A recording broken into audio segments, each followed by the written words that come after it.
Shashikala Gurpur and then hand over the floor to her to deliver the welcome address. Dr. Shashikala Gurpur is a distinguished academician and orator, having presented more than 200 invited lectures, workshops, seminars in prestigious universities across the globe. She has had an outstanding career with a wide range of experience in teaching, research, and industry. She has more than 26 years of experience, which includes tenures in NLS Bangalore and University College Cork, Ireland. Her teaching and research interests encompass jurisprudence, media law, international law, human rights methodology, feminist legal studies, biotechnology law, law, and social transformation. Gurpur ma'am has 70 articles and research papers, 2 co-authored books, and 12 book chapters to her credit. She is the recipient of several distinct honors, awards, and recognition for her contribution in legal education, gender sensitization, community outreach programs. In recognition of her contribution to the Indian Legal Academia, she has been listed in the book 100 Legal Luminaries of India by LexisNexis. She has also been conferred with the prestigious annual Kittur Rani Chennamma Award by the Government of Karnataka in 2018 for her work towards empowerment of women. She has been a member of Law Commission of India and is currently a member of Curriculum Development Committee, Bar Council of India, Academic Council of National Judicial Academy, Bhopal. She has been instrumental and has made tremendous contribution towards internationalization efforts of Symbiosis International Deemed University, especially for the law schools under her banner. She has been an arduous advocate of academia industry collaboration and has taken a leading role in reforming legal curriculum at the university level, keeping in mind the modern day needs of the industry. This lecture would not have been possible without her constant support and encouragement. Over to you, ma'am. Thank you, Professor Srimanti. First of all, a very warm welcome to Dr. K.D. Singh. Sir, it's such an honor to have you for a very long time. Our collaboration with the Commission has been on the anvil, but it took you to take that first step in terms of reaching out to our students. A very, very warm welcome on behalf of our management, our founder and chancellor, Dr. S.B. Mazumdar sir, our pro-chancellor, Dr. Vidya Ravdekar, our vice chancellor, Dr. Rajni Gupte.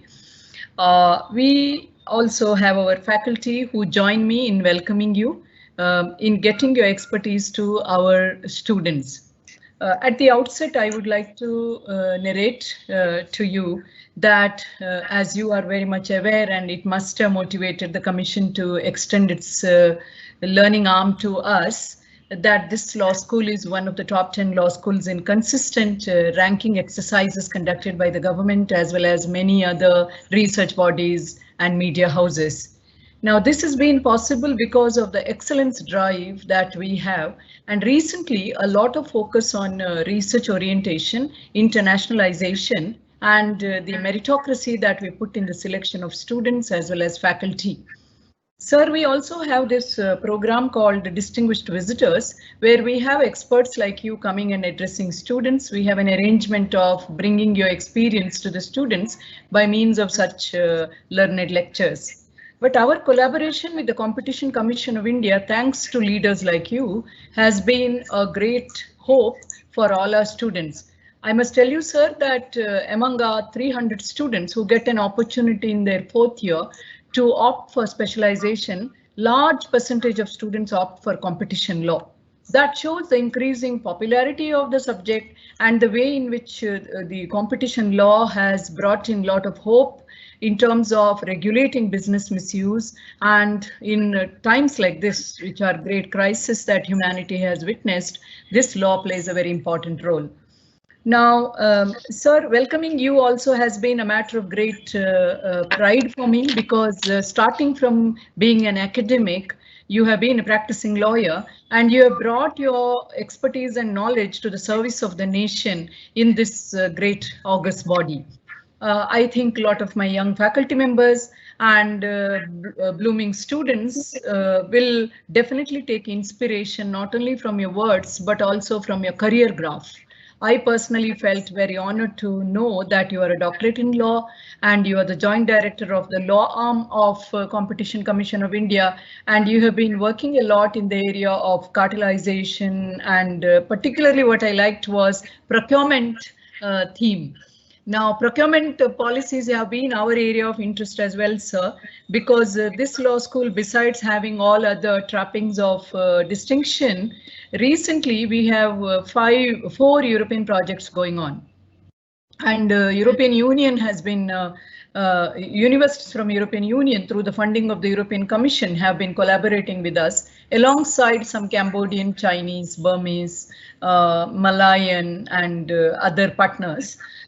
So one project has been on curriculum development in terms of European studies in India. Second has been on 21st century skills, which the National Education Policy has highlighted recently.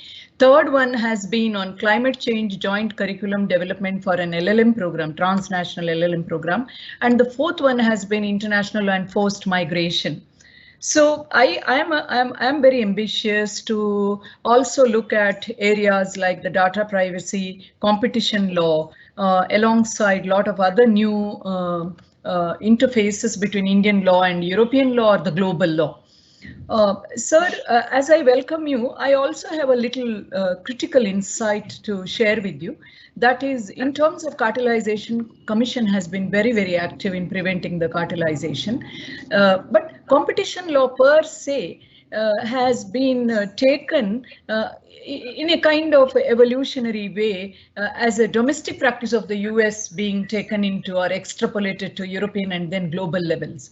So how do we indigenize this competition law with experts like you?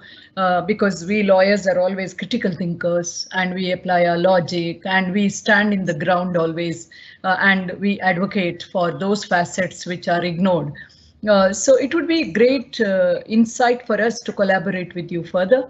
I'm very happy to share with you that Professor Srimanti, as much as our Deputy Director, Dr. Bindu, with whom you have been in talks in last few days in organizing this program, have been active researchers with the Commission, sending reports, engaging in sending expertise, etc. in last 2 years. So, sir, as I welcome you to speak here and share expertise, I would also request you to take this association further, because for any educational institution, engaging with the government as a stakeholder would be more in terms of bodies like yours or people like you, where our research will get focused to serve the immediate needs of the nation.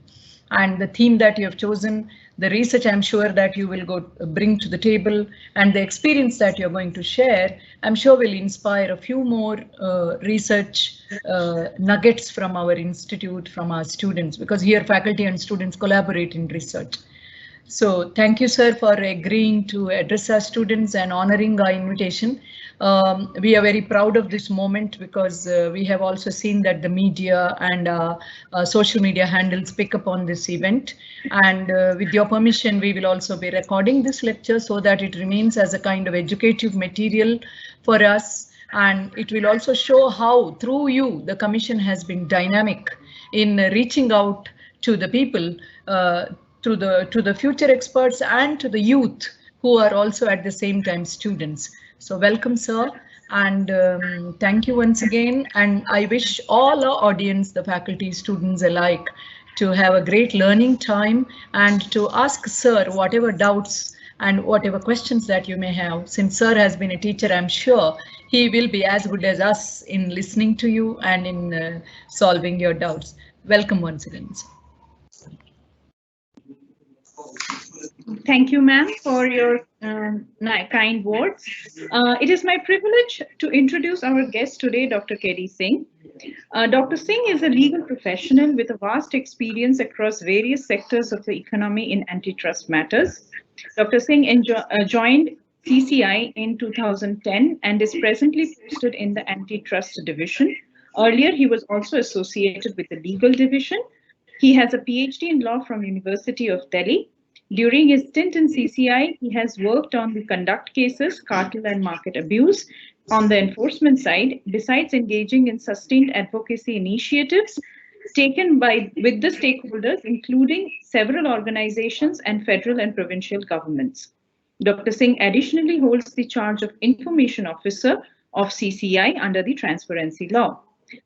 Dr. Singh has completed his bachelor's, master's, doctorate in law from Faculty of Law, University of Delhi. Sir was associated with Faculty of Law, University of Delhi as an assistant professor, where he taught various disciplines, including competition law, corporate law, and international trade law before he joined CCI.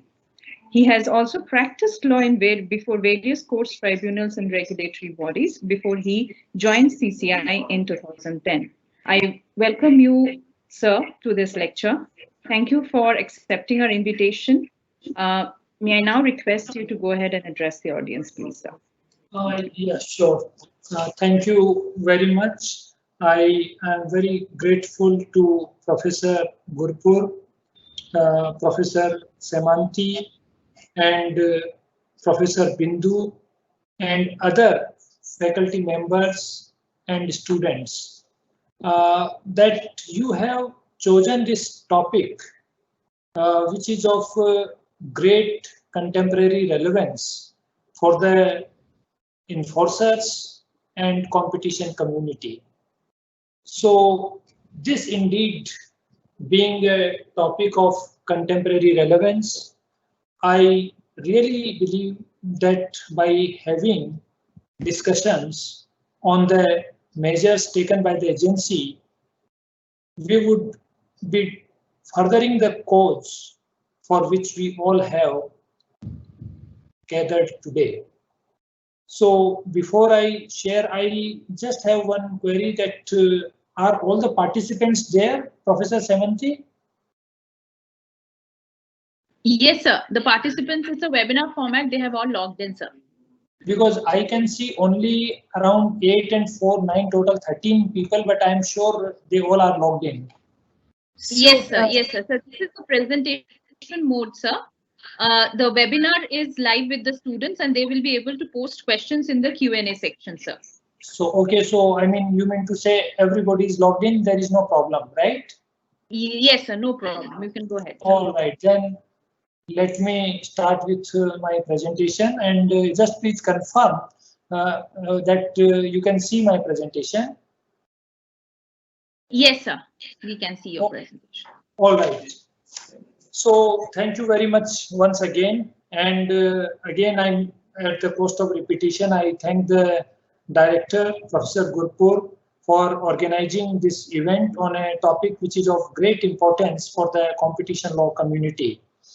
Now, this topic of how the regulators have responded to cartelization in the COVID economy, this has engaged all the regulators, all the antitrust regulators across the globe, and they all have responded in their own manner.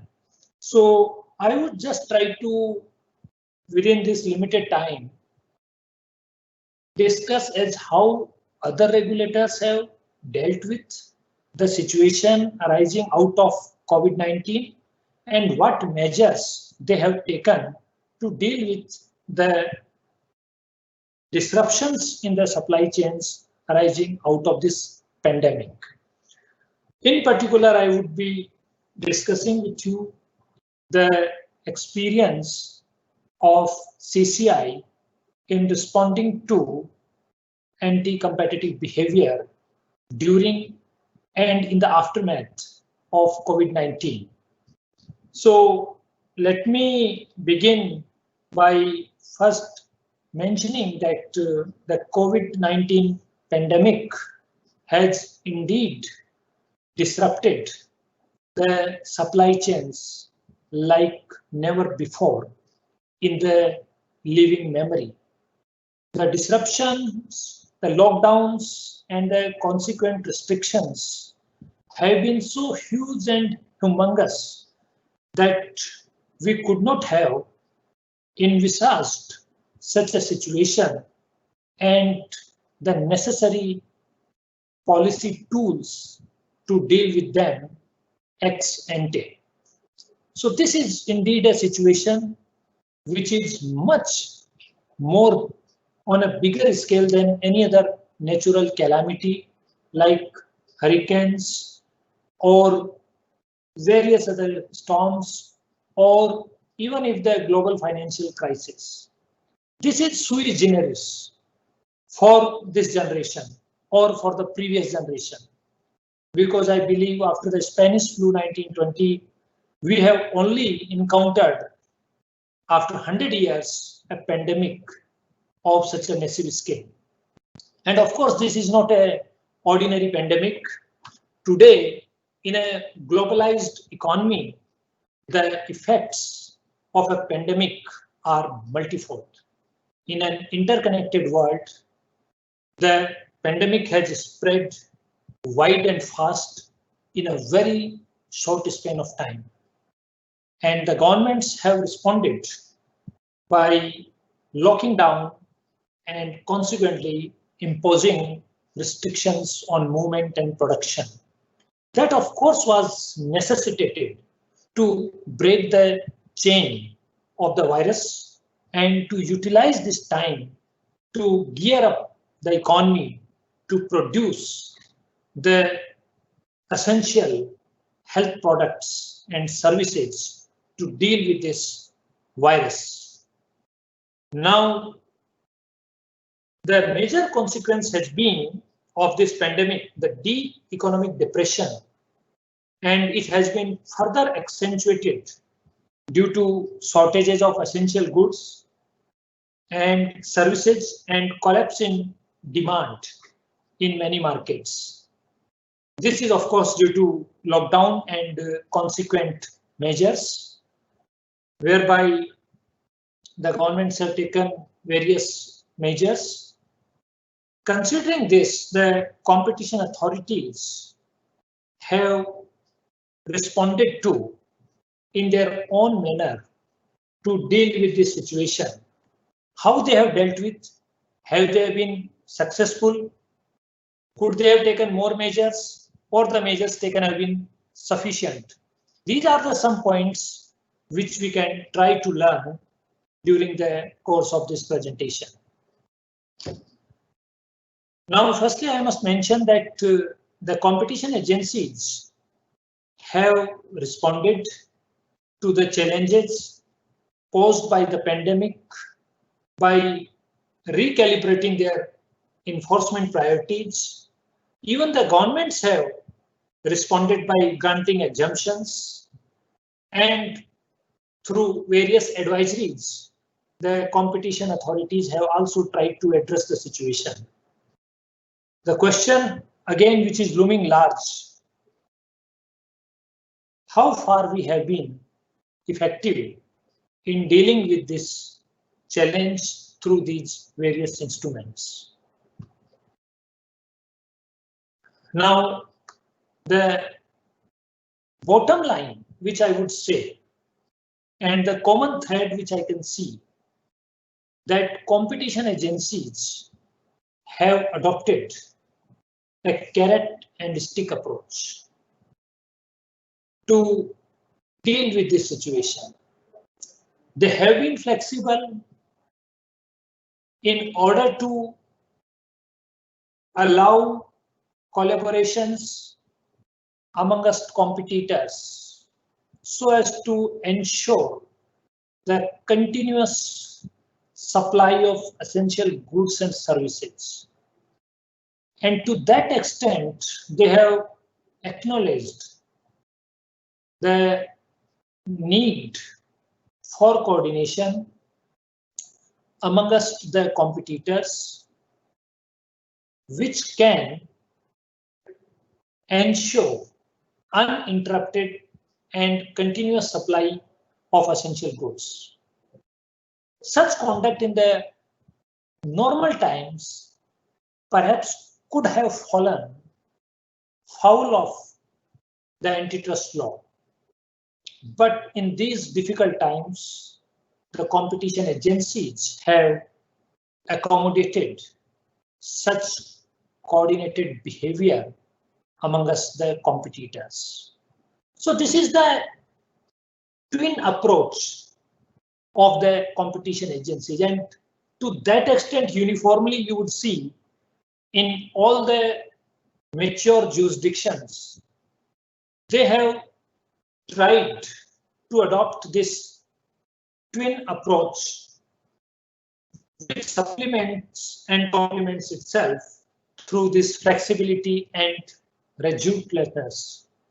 So on the one hand, they have been flexible, and on the other hand, they have been resolute in sending out a firm message to the cartelists, to the market participants, the players who are cartelizing during pandemic.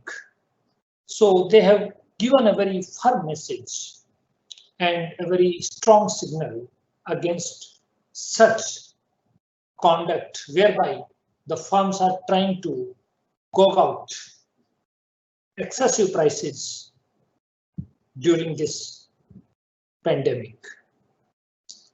Now, this twin approach, so this approach of the advisories issued by the competition agencies have essentially been based upon this twin philosophy of flexibility and resoluteness. They both have been combined, and competition agencies have either relaxed these norms or the law itself or some portion thereof has been suspended to deal with and to overtide this situation. I will very briefly refer in my first part the advisory part issued by the various agencies, and then in the second part I will deal with the enforcement actions initiated by the agencies during or in the aftermath of this pandemic.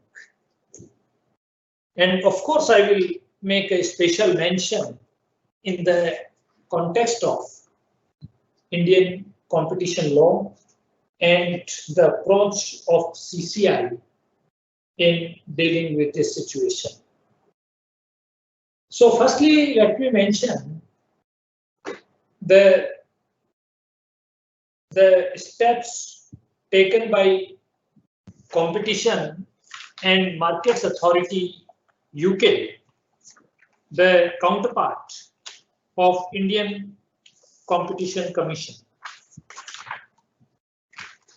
CMA has recognized that the current extraordinary situation may trigger the need for businesses to cooperate in order to ensure the supply and fair distribution of scarce goods or services. Now let me tell you, this very recognition is otherwise quite the opposite of the approach adopted by the agencies, where any type of cooperation or collaboration amongst the competitors is looked at it very closely, frowned upon sometimes, and penalized if it is found to be in violation of the antitrust law. So this is indeed a great recognition that the agencies which have been very sniffing at every occasion whenever the competitors are coordinating. As the great economist Adam Smith has said, when the competitors are meeting, they are meeting not to discuss weather, but prices. So this very recognition has been reflective of great flexibility and accommodation exhibited by the agencies, and this is by far not the solitary instance of UK competition agency, but of various other agencies which I would be referring to during the course of the presentation. But this is not a blank check. So CMA has laid down the conditions which must be fulfilled to avoid enforcement action in the garb of such cooperation or collaboration. What are those conditions? Now, they are very important. And by and large, the other agencies have also heavily caveated their approach with these conditions. So the measures which the competitors engage to coordinate during pandemic, these measures must be temporary. So the first condition is to avoid antitrust action by these competitors who are coordinating and who otherwise were supposed to compete, is that any such collaborative measure must be of temporary nature. The next point is that these measures must be appropriate and necessary to avoid a shortage or ensure security of supply.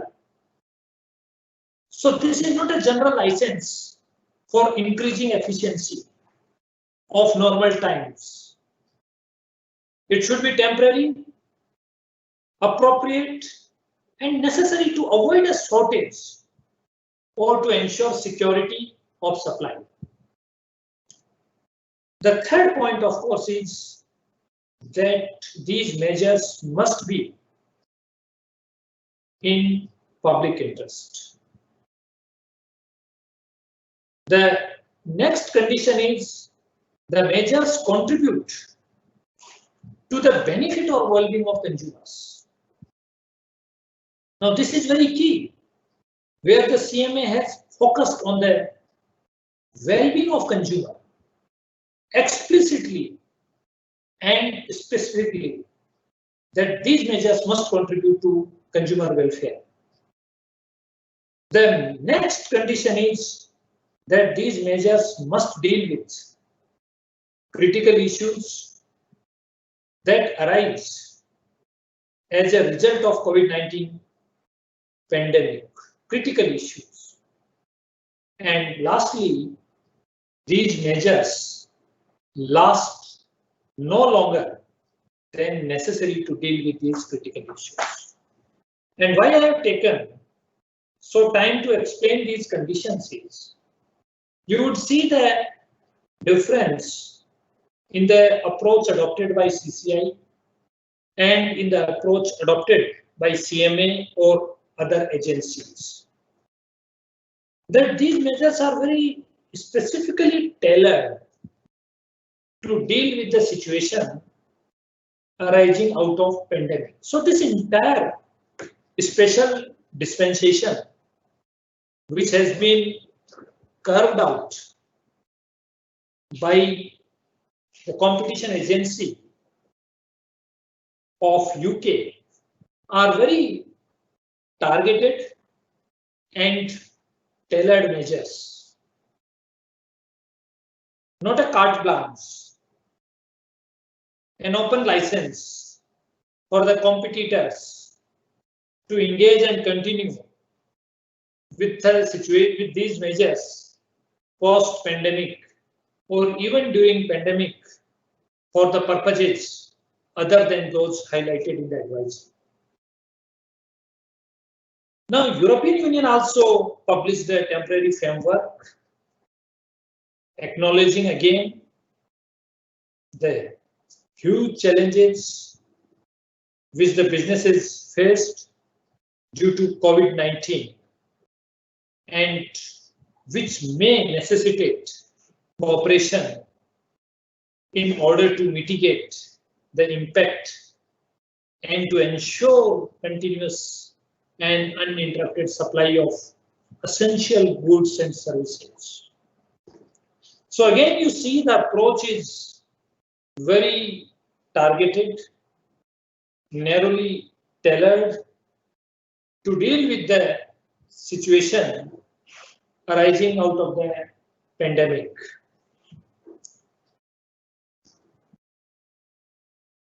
So what the European Commission has underlined is that it is more important than ever that businesses and consumers receive protection under competition law, and therefore they will continue to closely and actively monitor relevant markets to detect instances of businesses taking undue advantage of current situation by indulging in anti-competitive behavior.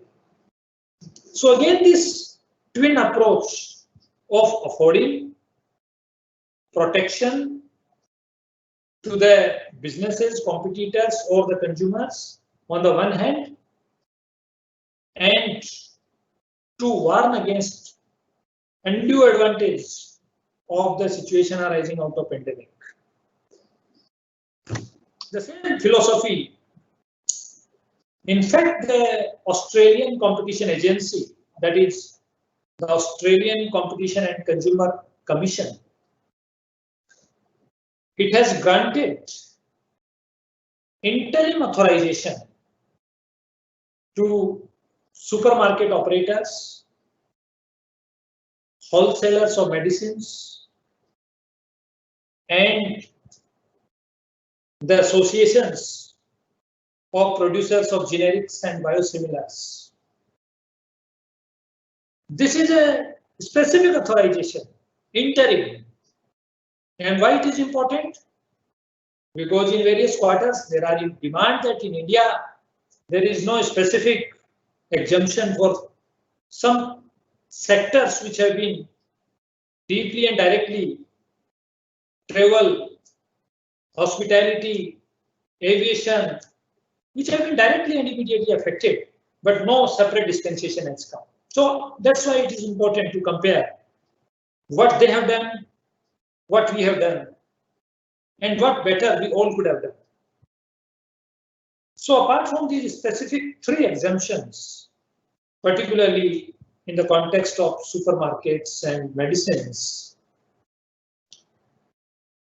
the ACCC has also allowed, like any other agency during these times, collaborations in various other sectors, but not limited to only airlines, banks, and telecommunications and energy sector. General, in all sectors. The overarching theme is the same, and if I may put it, the agencies have been exhorting cartel, corona, do the cartel. Do the cartel means collaborate it to tide over this situation in a very limited manner. This is a common theme. And I will refer to the Indian experience after referring to briefly these 3-4 jurisdictions. So the other side of the stick, ACCC warned businesses to not indulge in any business behavior which seeks to exploit the crisis to unduly enhance their commercial position or to harm consumers. Let me importantly refer to the US example also. The Department of Justice and FTC, Federal Trade Commission, they issued a joint statement. The statement itself was joint to give a clear indication that FTC and DOJ are on the same page so that there is no confusion in the minds of the businesses that when they are allowing collaborations among competitors in the health sector, it is a coherent and aligned approach, not that one is doing differently and another is doing differently. And fortunately, DOJ and FTC have experience based on the measures taken in the aftermath of hurricanes, where these things were taken.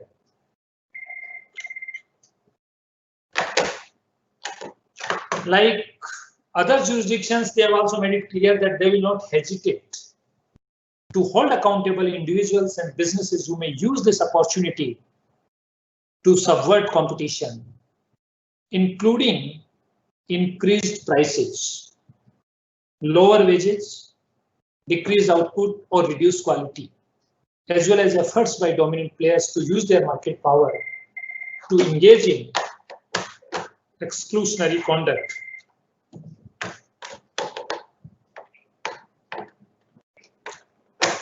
It is clear now, as you strive the approach of CMA from European Union, DOJ, and EC,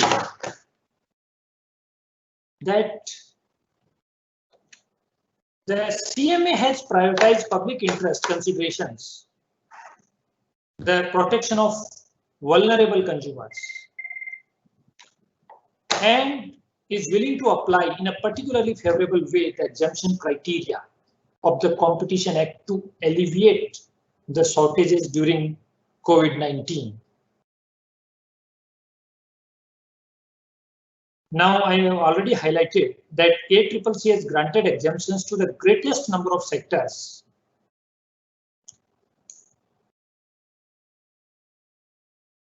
Unlike some health or medicine areas in which the competition agencies have otherwise focused. They have been the broad-based approach.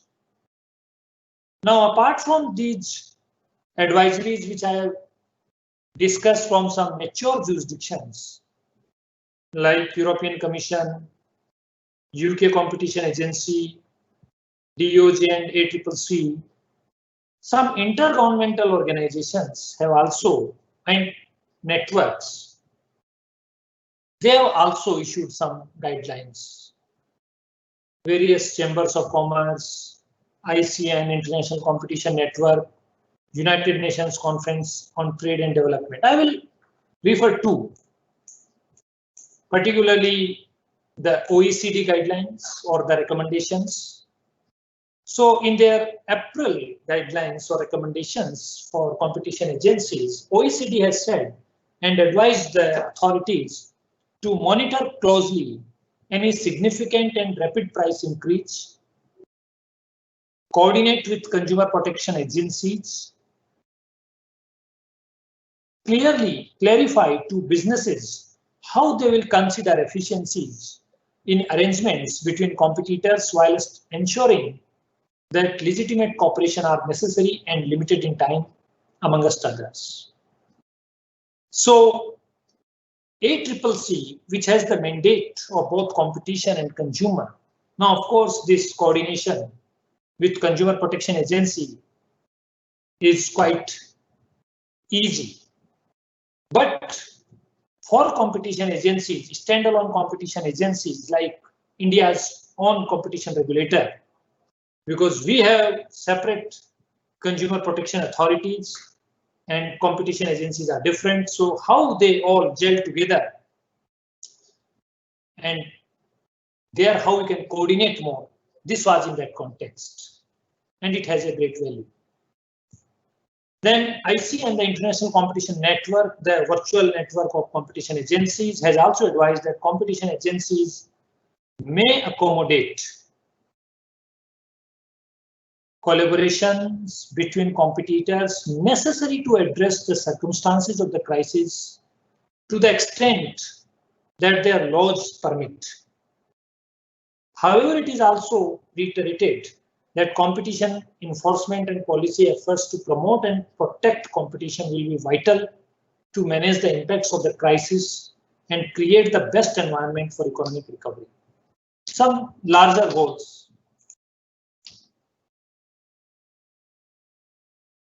United Nations Conference on Trade and Development recommended 5 key actions to protect competition in markets. 1. To ensure a level playing field between competitors. Temporarily allow cooperation arrangements to ensure the supply and distribution of affordable products. Closely monitor markets to ensure availability of essential products. Vigorously enforce competition law against businesses that take advantage of the crisis. So during crisis, allow coordination to ensure supply of essential goods. But if that crisis is exploited by the businesses, then the common thread is that deal with it as vigorously as you can and adapt competition procedures and deadlines to the circumstances created by the pandemic. Now, in the second part is basically the first part I have dealt with the advisories issued by the competition agencies and the various intergovernmental agencies. By and large, again, the same thing. The carrot and stick policy, the common thread, of course, within their own statutory and regulatory framework. As far as the enforcement actions are concerned, obviously in such a short span of time, it is difficult to conclude such investigations, but few smaller jurisdictions who have been able to complete these cases and who have acted very fast are the Kenyan Competition Agency, Competition Commission South Africa, which they found entity guilty of excessive pricing in contravention of their law. Then by Nigeria, Greece, Indonesia, Italy, Poland, Brazil. So not that everybody has completed, but they have opened investigations also. And some have concluded and even found them guilty. But mostly, as you would see, these are the investigations which have been launched, but not necessarily against cartels. Some are against, like as I can see from the Italy, that their competition agency, AGCM, has launched 2 separate investigations against Amazon and eBay on account of deceptive claims related to the effectiveness of products and unjustifiable and substantial increase in prices for sale of such products. Because antitrust investigations, they take a lot of time. A lot of evidence has to be collected, particularly in cartel matters, that has to be confronted with the parties, report prepared, due process followed, and decisions issued. So it's a very long drawn matter. But yes, what steps we have taken or we can take. So similarly, some other examples from Turkey and US, but not very important to deliberate, because we have some more issues to discuss. So I'm not going particularly in these investigations which have been opened during this time. So even in the normal conditions, collaborations between businesses, including competitors, can create efficient pro-competitive effects that are consistent with the laws. During crisis, they become more critical, and competition laws do not seek to thwart well-intentioned efforts. But when they bend the law beyond what is necessary, the rigors of law will apply. So it is necessary and important for the businesses to structure collaborations carefully and seek pragmatic and practical advice. And to that end, a warning has also been issued by all agencies. Abuses of the flexible approach will meet a resolute response. So don't take liberty with our advisory. It is to tide over a situation unheard of in the living memory. And if you go beyond what is necessary, appropriate, then face the full music of the law. Now, let me come to the Indian perspective. And that is very important for us to discuss. Now, what CCI did during advisory and what could have been done during the pandemic time in the context of these competitor collaborations. Now, CCI, in fact, unlike other jurisdictions who mentioned or they came out with some instruments either by way of suspension of their measures or by issuing an enabling framework for collaboration. CCI did nothing of that sort. What it did rather pointed out the built-in flexibilities in the law itself. Now, cartels are dealt with in Section 3 of the Competition Act 2002, Indian Competition Act.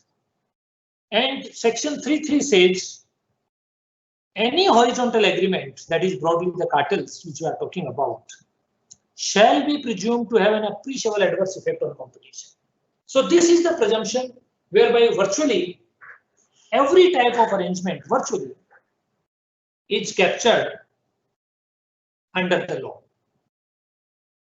But then there is a proviso which says that nothing contained in this section shall apply to any agreement entered into by way of a joint venture if such agreement increases efficiency in production, supply, distribution, storage, acquisition, control of goods or provision of services. So let me tell you, this proviso taking away the presumption of appreciable adverse effect on competition is already there on the statute book. It has the assurance of the statute, of the sovereign, the parliament, unlike these temporary advisories and measures. So the law itself, so attention has only been invited to this inbuilt safeguard, which is not hidebound by any condition and is also available particularly during the normal times. Not only that, the Commission pointed out that even the competition assessment framework as given in Section 19, particularly the factors mentioned in 19.3, it says the Commission shall, while determining whether an agreement has an appreciable adverse effect on competition under Section 3, have due regard to all or any of the factors. Now, what are those factors? I am only reading what are relevant for us. Accrual of benefits to consumers, improvements in production or distribution of goods or provision of services, promotion of technical, scientific and economic development by means of production or distribution of goods or provision of services. So now the whole point is centers around efficiency and improvement in production and distribution of goods or services, whatever. Because let us say there are two firms. One firm is in the north, another is in the south. They both are manufacturing N95 masks. In the normal course, they must be competing. They cannot allocate the territory in the north and south, but due to lockdown and consequent restrictions, the transport services are not available. So if they decide that you serve the southern territory, I will serve the northern territory, such type of market allocation would have fallen foul under the normal law, under the normal circumstance. But if it is done for increasing efficiency, and that efficiency can be demonstrated in the light of the pandemic, it is kosher, it is fine.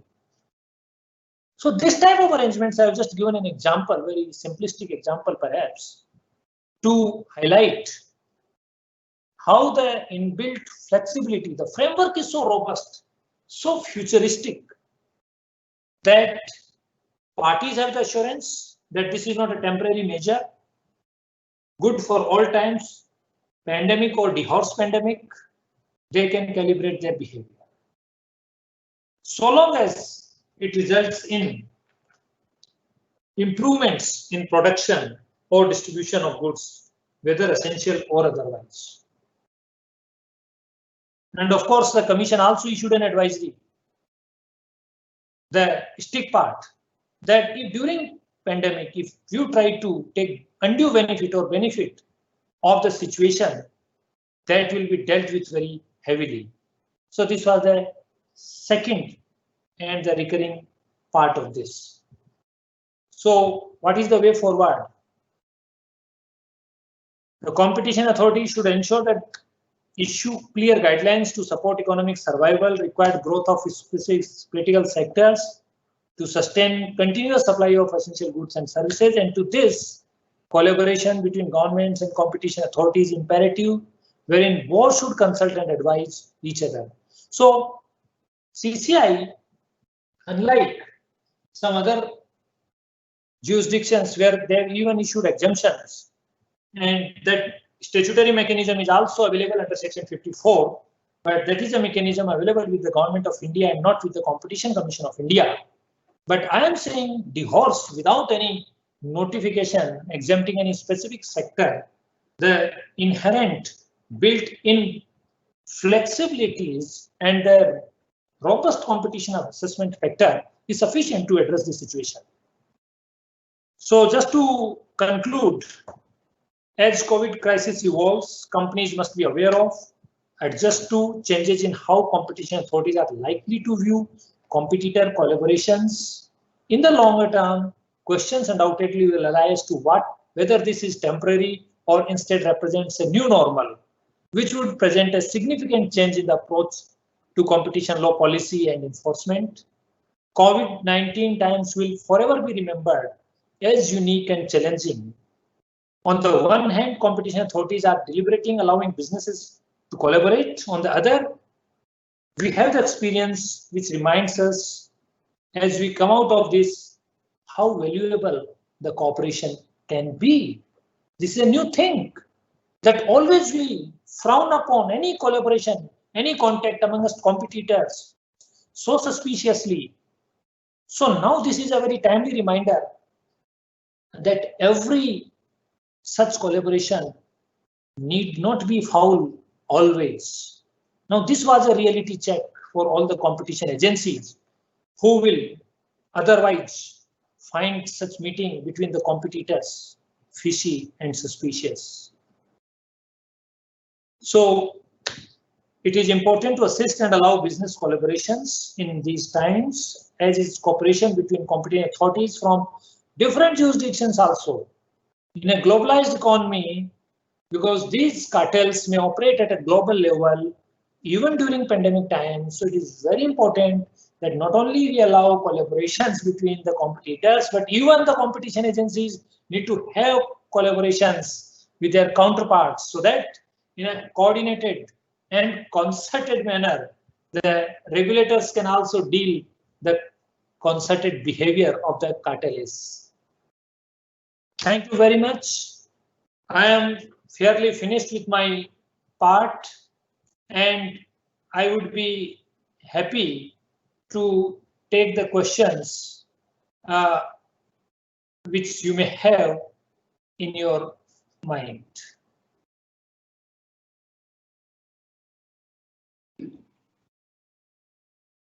Thank you, sir. Thank you, sir. Thank you for enlightening words. You have covered the entire gamut under the Indian law in great detail. We already have some questions that the students have posted on the chat box. Hello, ma'am. Hello, ma'am. Okay. Ma'am, we will, sir, we will go ahead with the questions that I already have. Would you want to listen to all the questions already there, or would you want me to talk about the questions and then you will take one by one? Well, I would suggest, okay, let me open it first. I want to switch off the screen. Is it possible now, or you can do it? So if you switch off your camera, sir, your video will not be visible. No, I want to switch off only the sharing of screen, not video. Okay, sir, your screen is currently not shared, at least not it is me. Sir, you can drop the sharing, just put on your video. That's it. Sharing is, there is no point for disconnection there. But yes, anyhow, stop the sharing. It is still showing a red boundary around this thing. So I assume that the screen is being shared and I can't see any button to discontinue. It is the live event, sir. Only your photo is shared over there, your video, not your screen. Well, let me. So I guess there are so many messages, but if you can read, I can't see all the messages. Please, can you read? Yes, sir. I will just explain the. I will just let you know the questions that have already come. So one question the student is asking is a generic question pertaining to CCI's action in the COVID-19 pandemic, where she's asking whether COVID-19 can be used as a safe harbor of defense for anti-competitive agreements. That is one question.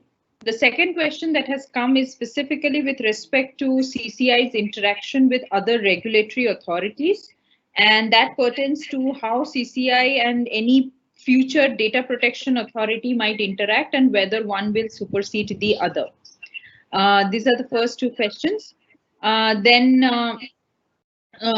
Next question is whether the regulator will be adopting a flexible approach post the pandemic when the global economy will be in the recovery mode, and how the regulator will be coping with the extremely dynamic and changing situation that will come into existence post the pandemic.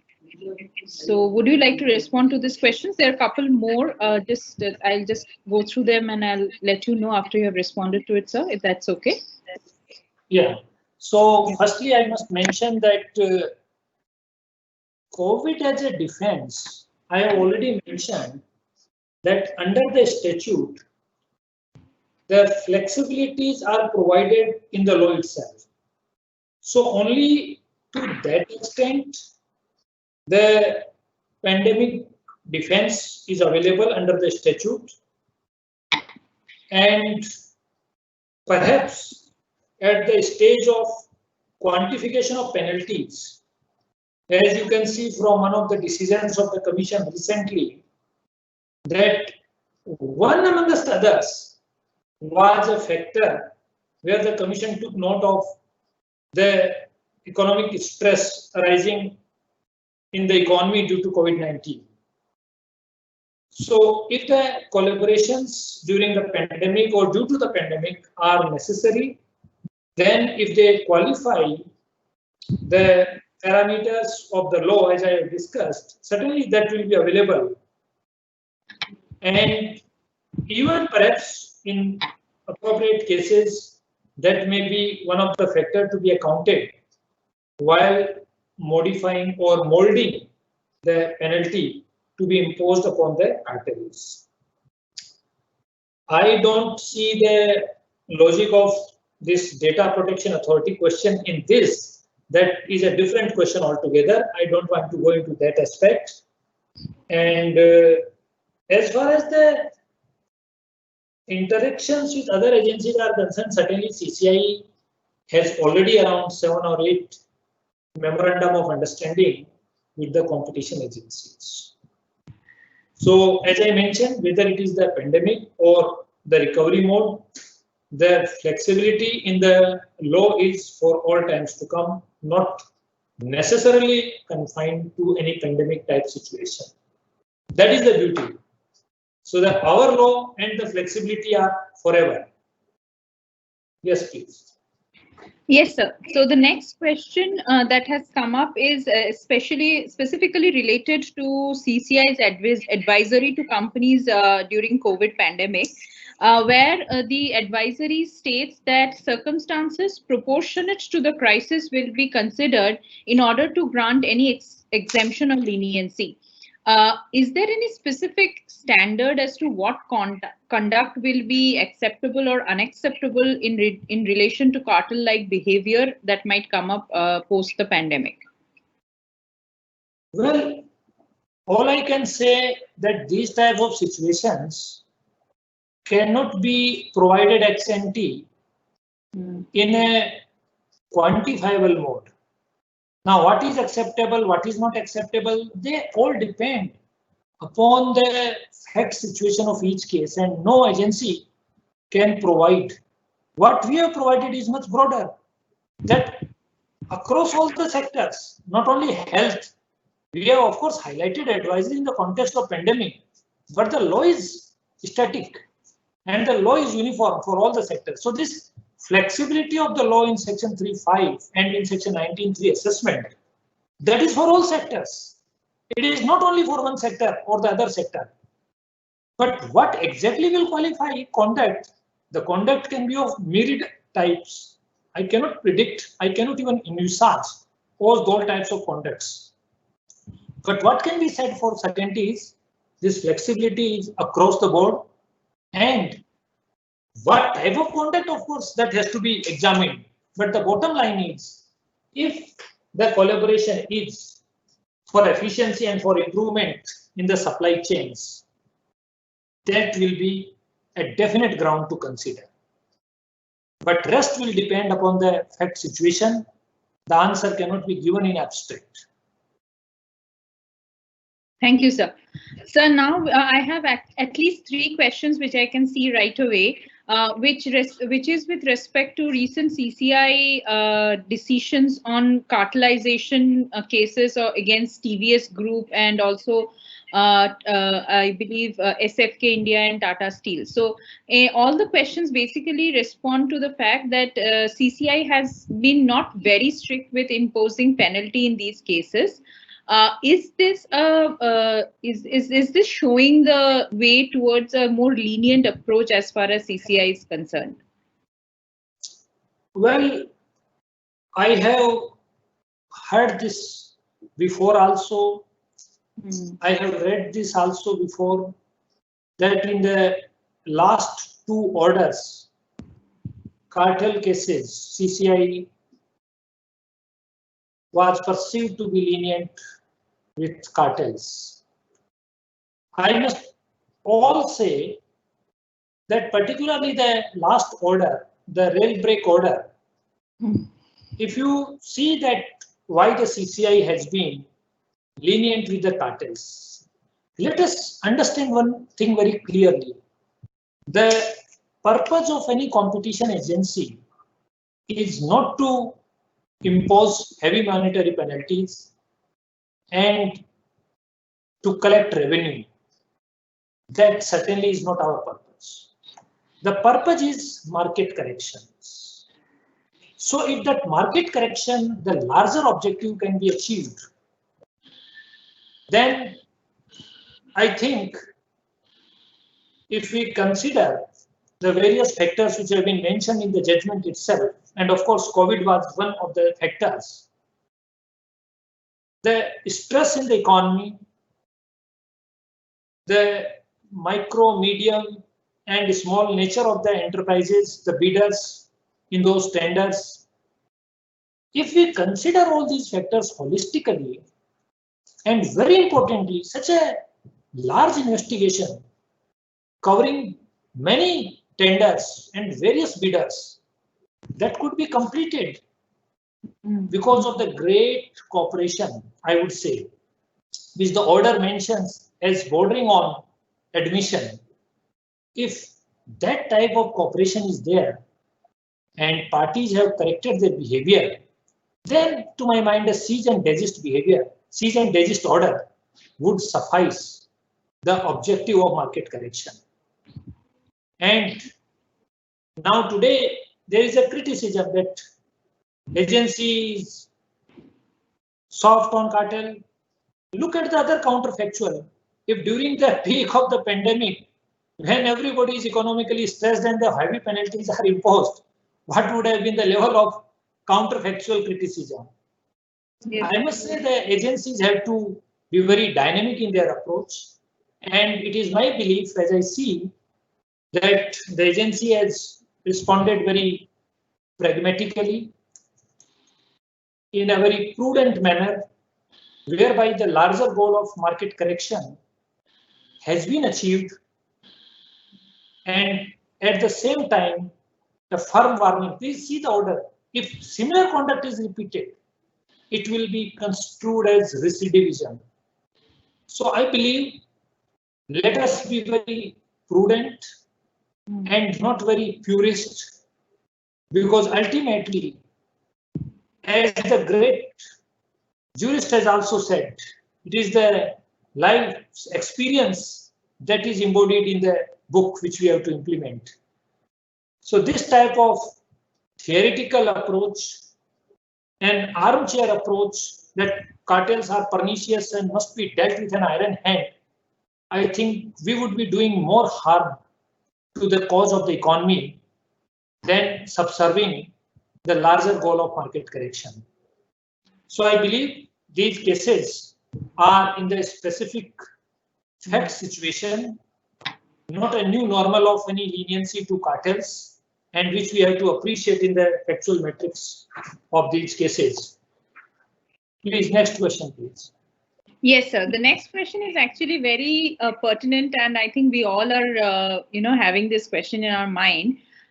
So we might see a lot of anti-competitive behavior amongst the pharmaceutical industries once any of the vaccines that are being researched on shows promise. And we already see that Russia has come up with a vaccine, and the entire world is rushing to get an hold on them. And so if such anti-competitive behavior is seen amongst the pharmaceutical players, taking into account the broader public health objective, what role do you envisage CCI playing in this?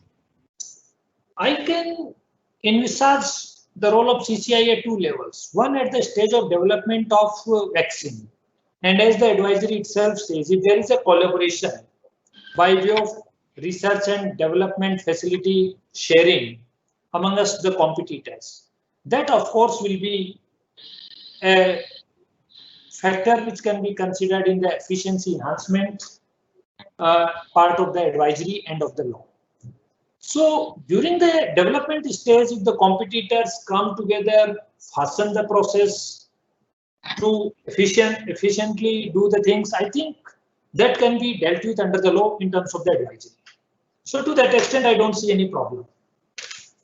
Now, of course, this has to be very, seen in the situation, not to take a benefit out of it. The second will be when the vaccine is ready. Then the distribution will be a problem. Then we have to see what type of the agreements for distribution have been given to the various distributors and the marketers. So that will be the further challenge which will be required to be dealt with at that level, because that we do not know at this stage. But these types of arrangements between the manufacturers and the distributors, whether they have granted exclusive marketing rights to a particular, that will be a vertical restraint type of case. And in any case, in vertical restraint section 3(4) cases, unlike section 3(3), presumption is not available. So the rule of reason will apply while assessing such distribution agreements between the manufacturers and the distributors. So that also can be dealt with. So we have to wait and watch. Let first vaccine be ready. Once that is ready, then we will deal with the distribution. Yes, sir. We are all looking forward to that day, I think. We have one last question, which is very broad, but in context of what we have been discussing as part of this webinar, where we want to understand how will the conflicting, or rather sometimes conflicting interest of consumer welfare vis-a-vis with that of regulating anti-competitive practices will the standpoint be CCI be? Like, how will CCI be standing in between these two sometimes conflicting objectives of protecting competition vis-a-vis consumer welfare? Well, I must say that I am afraid I do not see such conflict.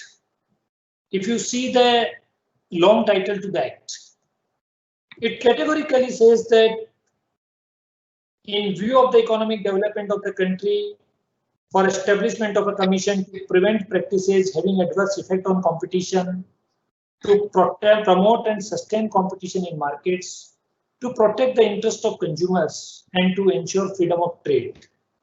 So one of the avowed objective is to promote competition, and another is to promote consumer interest or welfare. So I believe that competition as a process is not something an academic exercise. Ultimately, who gets the benefit of competition? It is the consumers. Yes. So therefore, I don't see any dichotomy that by doing this, we are doing any harm to the consumer welfare. If you look at our Section 4 framework, unlike many other jurisdictions, including US, which only focuses on the exclusionary conduct, that is the competition part, our Section 4, which details the abuses, provides both for exploitative behavior, the first three, and the exclusionary, the other three. So our law is encompassing, and we also look at it, the exploitative behavior as well as the exclusionary behavior. So the consumer part and the competitor part. Ultimately, the competitive process, of course. And if that process is fine, everything will be fine. Thank you, sir. Thank you for your response to all the questions and for taking out time to be with us here today and really throw light on what CCI is thinking in addressing issues that we are seeing and we will continue to see in near future and maybe in extended future. Thank you, sir. Now may I request our Deputy Director, Dr. Bindu Ronald ma'am, to kindly give the vote of thanks for today.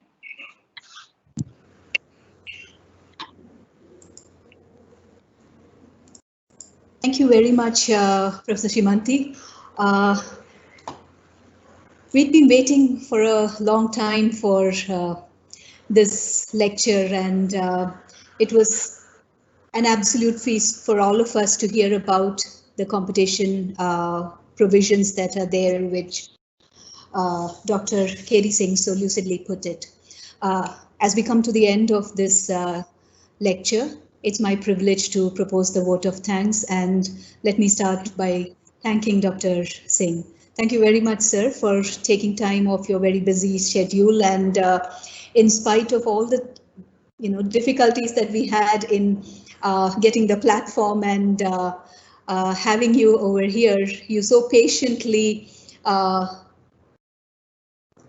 assisted and helped along, and we could have you for this lecture. Thank you so much, because I think it was absolutely wonderful to hear about the role of CCI. It's been extremely dynamic and has been working in a very judicious and prudent manner. And you in your lecture very lucidly put the role of CCI and the role that CCI has adopted to ensure that the interest of the market is met. Thank you very much, sir, and I hope that this is going to be just the beginning of a very long association that we will have with you and with CCI. I'll also place on record our gratitude to the CCI for having this collaborative association and for providing such a wonderful person as you as the resource person to talk to our students on this particular topic. So thanks to all the persons from CCI who have made this lecture happen. I'll also take this opportunity to help our thank our top management for all the support they provide us for holding events and holding lectures for the help for the students. I thank Dr. Gurpur, Director, Symbiosis Law School, Pune. She's a leader par excellence, and she's one person who ensures that the law school is taken and is given the best in all ways. And she ensures that the best of the people are there to teach our students in different ways. So it's not just classroom learning that is there for our students, but these are all different platforms that are there, which helps our students to go beyond the academics and see and hear from the experience of people like you. Thank you very much, Dr. Gurpur, for ensuring that this particular lecture has been held. I'll also take this opportunity to thank our IT staff and the faculty members who have been coordinating to ensure that this lecture is conducted and for all the support that we have been receiving from them. I must also mention over here a special thanks to one of our students, Ms. Ira, who has also been instrumental in ensuring that we are connected to the CCI and we have this lecture today. I place on record the participation of all the students who are there, although since the number of students are more, we couldn't have them on a live platform as such, but the students have been able to hear you and they've been able to put all the questions, and definitely the success of any event is also the participation of the audience that is there. And we've had a wonderful audience and they have also put forth very good questions. Thank you one and all for your participation in this event. Thank you. And thank you once again, sir.